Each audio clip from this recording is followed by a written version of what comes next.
Breathing and exchange of gases वाले chapter के अंदर एक टॉपिक दे रखा है that name is regulation of respiration. चलिए समझते हैं कि किस तरीके से हमारी बॉडी का रेस्पायरेशन रेगुलेट होता है या स्टार्ट होता है। बेसिकली हमारे ब्रेन के अंदर 3 सेंटर्स होते हैं रेस्पायरेशन को कंट्रोल करने के लिए। The first is respiratory rhythmic centre, second is pneumotaxic centre and the last one is the chemosensitive centre या जिसको हम कीमोसेंसिटिव एरिया के नाम से भी जानते हैं। तो चलिए सबसे पहले समझते हैं कि रेस्पायरेटरी रिदमिक सेंटर क्या होता है। एक्चुअली जो रेस्पायरेटरी रिदमिक सेंटर है ये हमारी बॉडी के नॉर्मल रेस्पायरेशन को कंट्रोल करता है। मतलब हमारा नॉर्मली इंस्पायरेशन और एक्सपायरेशन जो हो रहा है that is control by the respiratory rhythmic centre.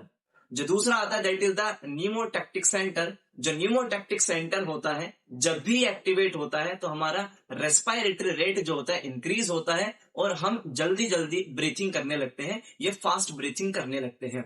And the last one is the chemosensitive area या जिसको हम कीमोसेंसिटिव सेंटर के नाम से भी जानते हैं। असल में जब जब हमारी बॉडी के अंदर कार्बन डाइऑक्साइड और हाइड्रोजन का लेवल इंक्रीज होता है तो इस लेवल के इंक्रीज होने का इंपल्स हमारे रेस्पायरेटरी रिदमिक सेंटर के पास पहुंचता है।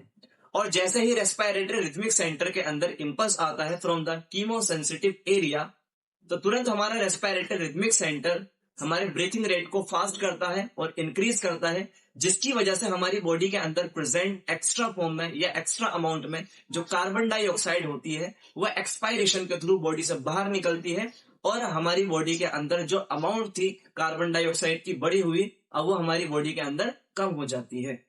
हमारी बॉडी के अंदर बेसिकली इनसाइड द हार्ट और हार्ट के अंदर कोरोनरी आर्टरी के अंदर और अरोटा के अंदर भी कुछ ऐसे सेल्स होती हैं जो कार्बन डाइऑक्साइड और हाइड्रोजन के लेवल को सेंस करती है।